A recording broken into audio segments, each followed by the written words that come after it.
Halo, kembali lagi di program 1000 Sharing Ringan di Hari Rabu bersama saya Dila.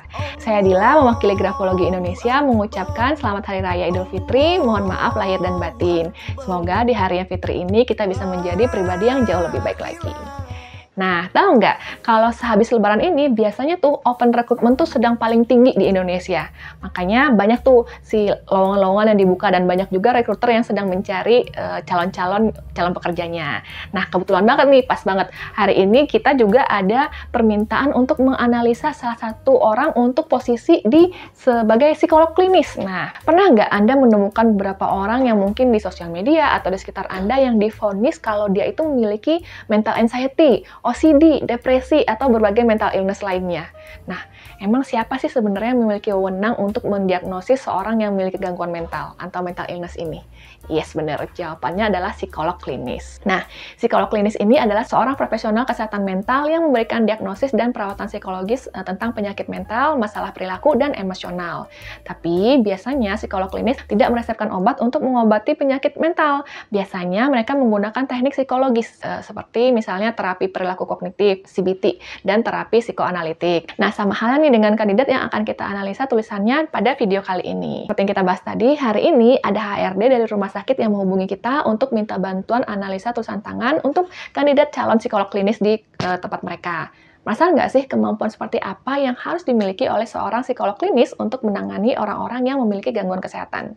Tapi gangguan kesehatannya di mental illness ya, kesehatan mental. Simak terus ya videonya.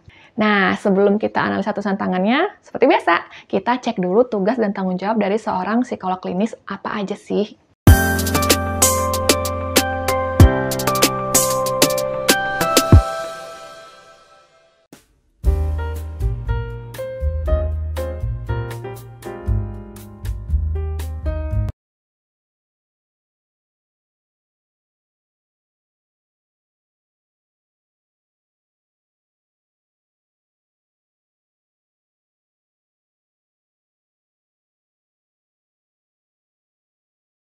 Seorang psikolog klinis profesional biasanya membantu orang-orang yang memiliki masalah psikologis, mulai dari yang ringan sampai yang paling berat. Contoh, misalnya seseorang yang sedang menghadapi depresi, kecemasan, gangguan makan, trauma, atau masalah interpersonal lainnya. Namun, tugas dan tanggung jawab utamanya itu termasuk dalam misalnya penilaian, diagnosis, juga pengobatan gangguan kesehatan mental. Mereka akan memulihkan orang-orang dari beragam latar belakang dan usia, mulai dari anak-anak sampai dewasa, supaya mereka bisa mengatasi masalah psikologis, emosional, dan perilaku yang sedang mereka hadapi. Nah, psikolog klinis ini juga melakukan sesi terapi individu atau kelompok di mana mereka akan membantu klien mengeksplorasi perasaan, pikiran, dan tingkah laku mereka, serta menciptakan strategi yang jitu untuk mengatasi masalah-masalah yang sedang mereka hadapi tersebut. Selain itu, ada satu kunci yang penting yang harus dipegang oleh seorang psikolog klinis, yaitu seorang psikolog klinis wajib menghormati privasi dan kerahasiaan pasiennya. Intinya, apa yang dibicarakan antara psikolog dan pasien itu harus tetap rahasia, kecuali kalau ada ancaman keselamatan atau permasalahan hukum. Nah, kalau kita mengetahui peran dan tanggung jawab seorang psikolog klinis ini, kebayangnya psikolog klinis itu memiliki empati yang cukup tinggi ya. Lalu juga mungkin skill komunikasinya juga harus baik. Terus juga memiliki pola pikir yang kritis dan memiliki pemikiran yang terbuka. Yuk coba kita analisa tulisan kandidat ini berdasarkan skill atau kemampuan yang harus dimiliki oleh seorang psikolog klinis. Kemampuan yang harus dimiliki oleh seorang psikolog klinis adalah pertama empati. Sebenarnya ada banyak tanda grafologi yang bisa menunjukkan empati itu dari seseorang. Tapi saya kasih 2 contoh dulu aja ya. Nah, coba Anda perhatikan bentuk tulisan yang menggambarkan empati ini. Jadi, tulisan yang miring ke kanan ketika ditambah dengan huruf E yang loopsnya lebar, ada lubangnya seperti ini. Nah, itu biasanya menunjukkan orang yang cukup bagus empatinya. Orang yang punya empati biasanya dia memiliki kepedulian terhadap apa yang orang lain tengah hadapi. Entah itu emosi atau permasalahannya. Dengan memiliki empati yang tinggi, mudah bagi penulis untuk membaca perasaan orang lain, bahkan merasakannya juga. Nah, karena kepekaan emosinya ini, dia siap membantu seorang yang sedang sedih atau mungkin punya masalah dengan tulus. Jadi, mereka itu juga jago banget dalam memberikan dukungan kepada orang-orang yang sedang kesulitan. Gampangnya, mereka ini cocok banget untuk jadi seorang teman curhat. Nah, empati ini tuh penting banget dimiliki oleh seorang psikolog klinis karena tugasnya adalah membantu orang-orang yang tengah menghadapi masalah pada dirinya. Dengan empati, mereka bisa menangkap perasaan pasien, jadi nggak hanya dilihat dari sisi ilmiahnya saja, tapi juga dari segi hatinya. Empati yang baik juga bisa membuat seorang psikolog klinis untuk membantu agar orang-orang ini merasa didengar dan dimengerti tanpa judgement yang negatif gitu. Nah, sekarang yuk kita cek tulisan kandidat ini. Dari tulisannya, dapat banget nih, si tulisannya itu slant-nya ke kanan atau miring-miring kanan, terus juga huruf E-nya, terus ada loops-nya gitu yang lebar di dalamnya. Nah, ini sudah menunjukkan dia bagus empatinya. Oke, yuk kita lanjut ke yang berikutnya. Kemampuan selanjutnya yang dibutuhkan dari seorang psikolog klinis adalah kemampuan untuk komunikasi yang baik. Nah, untuk melihat tanda-tanda kemampuan komunikasi yang baik, ada beberapa hal yang harus diperhatikan. Misalnya nih, huruf A dan O yang kebuka di atasnya. Terus hurufnya juga biasanya itu mengalir atau luas dan ditulis dengan cepat. Penulis yang memiliki tulisan seperti ini, dia biasanya memiliki kemampuan komunikasi yang bagus, baik secara verbal ataupun tulisan. Dia itu juga tipe orang yang senang berdiskusi, berbagi ide, dan bisa dengan legowo menerima pendapat orang lain yang berbeda dengan pendapatnya. Tidak hanya itu, dia juga bisa mempengaruhi orang lain lewat ucapannya biasanya. Nah, kemampuan komunikasi yang baik ini membuat psikolog klinis bisa membuat pasien jadi merasa nyaman dan mudah terbuka untuk curhat. Selain itu, dengan kemampuan komunikasi yang baik juga mempermudah untuk menjelaskan diagnosis dan rencana terapi dengan bahasa yang mudah dimengerti oleh pasien.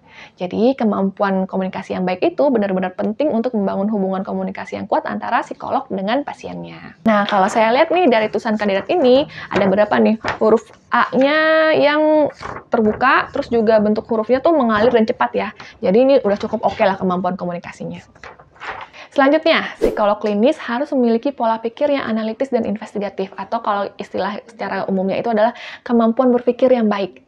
Nah, cara untuk melihat tanda-tanda ini adalah dengan melihat huruf M dan N yang punya sudut biasanya di atas dan di bawahnya. Contohnya seperti ini nih. Nah, tulisannya seperti ini, biasanya orangnya senang mengurai setiap detail masalah dengan cermat dan selalu bertanya dan menggali informasi lebih dalam. Selain itu, orang dengan tanda seperti ini mampu melihat pola-pola tersembunyi di balik data yang ada.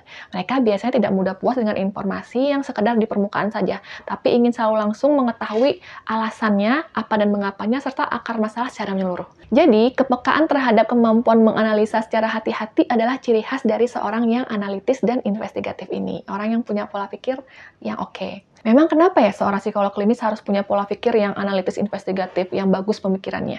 Jawabannya, karena dengan memiliki pola pikir yang seperti ini, mereka bisa membantu mereka untuk lebih mengenali, menganalisis, serta memahami masalah psikologis yang tengah dihadapi oleh pasiennya secara mendalam. Selain itu, dengan kemampuan ini, psikolog klinis bisa melakukan evaluasi yang teliti terhadap data klinis, mencari pola-pola perilaku atau pikiran yang mendasari permasalahan yang ada, dan menetapkan diagnosis yang tepat banget. Nah, kalau untuk traits ini kayaknya si kandidat ini tuh udah dapat banget ya pola pikir analitis investigatifnya, huruf M dan N-nya itu rata-rata tuh punya sudut di atas dan di bawahnya.